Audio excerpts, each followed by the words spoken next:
ओम विष्णवे नमः। ओम विष्णवे नमः। ओम विष्णवे नमः। आप सभी को राम राम और मेरी तरफ से शुभकामनाएं। ये वक्तव्य मैं श्री गंगा जी में स्नान करने के विषय में व्यक्त कर रहा हूँ।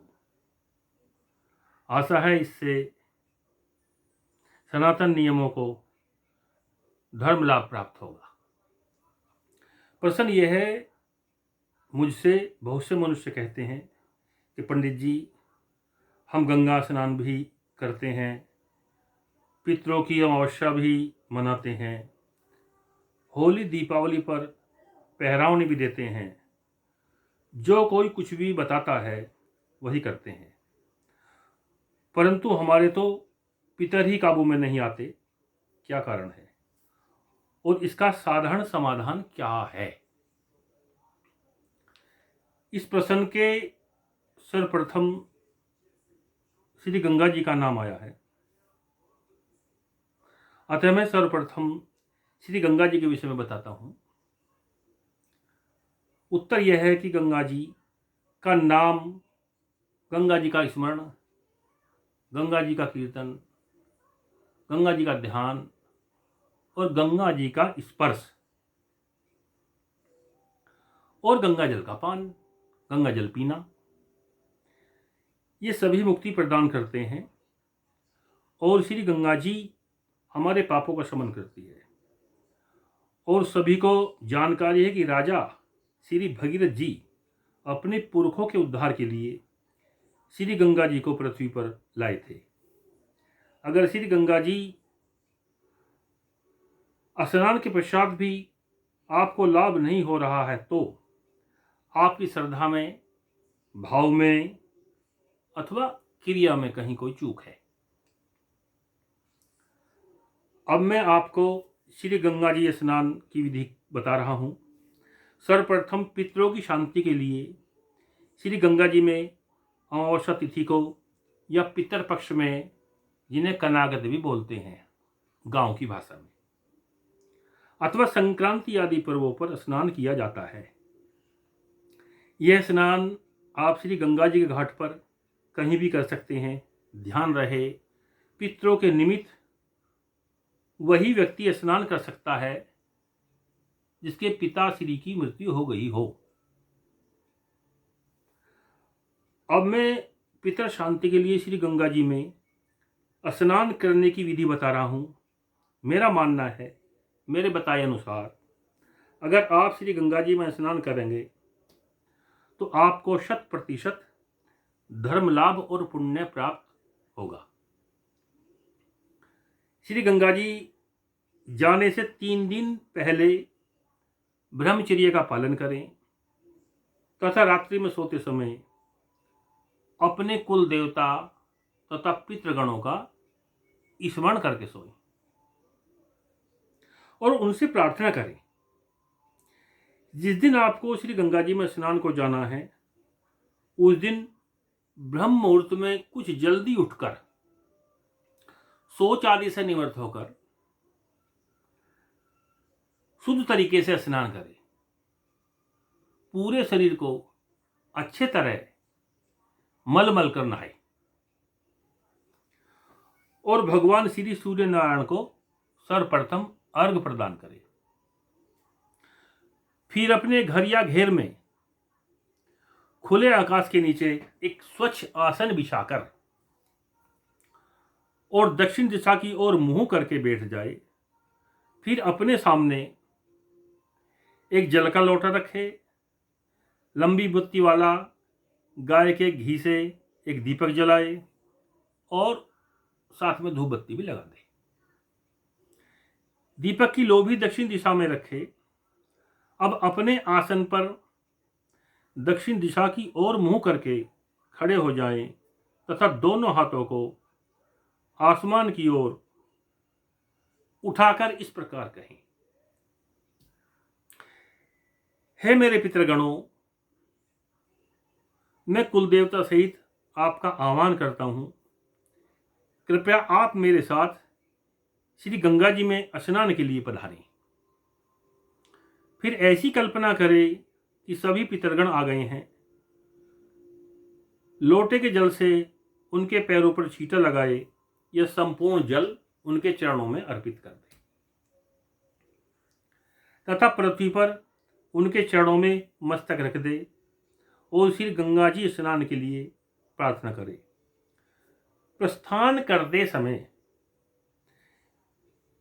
श्री ग्राम देवता, श्री चामुंड मैया, भूमिया मैया आदि से प्रार्थना करे कि आप मेरी मार्ग में रक्षा करें, मैं गंगा स्नान के लिए जा रहा हूं।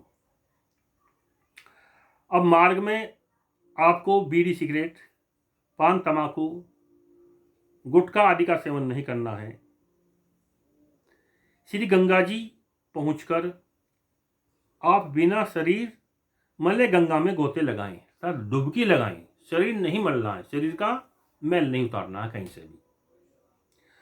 अगर आप तर्पण करना जानते हैं तो पितर तर्पण करें, नहीं जानते हैं तो वहाँ किसी पंडित से कराएं, और वो भी सुलभ नहीं हो तो पूर्व की ओर मुंह करके पहले देवताओं को अंजलि से अर्घ्य प्रदान करें। फिर दूसरे नंबर पर उत्तर की ओर मुंह करके अंजलि से ऋषियों को जल प्रदान करें तथा तीसरे नंबर पर दक्षिण दिशा में मुंह करके सभी मृत पितरों को 3-3 अंजलि प्रदान करें। तत्पश्चात पूर्व में मुख करके भगवान श्री सूर्य नारायण को जल प्रदान करें तथा गलती की क्षमा प्रार्थना करें। फिर जल से बाहर आकर शरीर को तौलिए आदि से नहीं पोंछना चाहिए,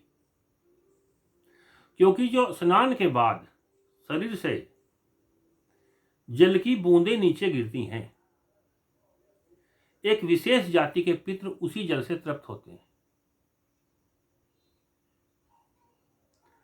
अब अपने हाथों से ही शरीर का जितना पानी नीचे पहुंचकर गिराया जा सके गिरा दें।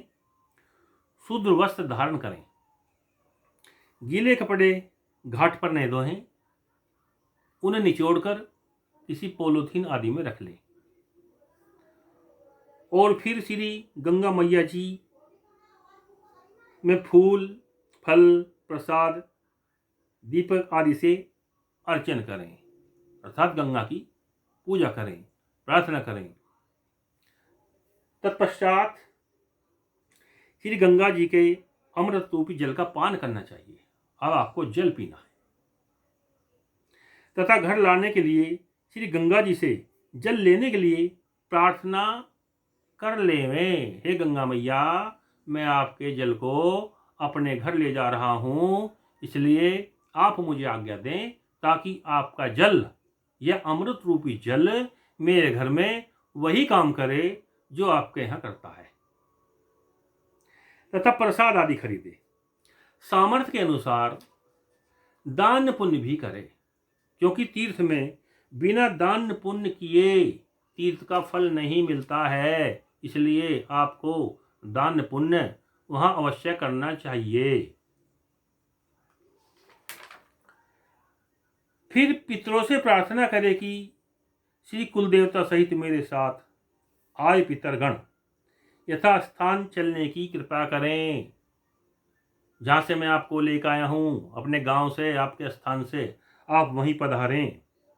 फिर यथा स्थान अपने गांव शहर आकर पितर स्थान अथवा जहाँ पितरों का थान बना हुआ है पर गंगा जल का छींटा दें, प्रसाद चढ़ाएं, धूप दीप से पूजा करें।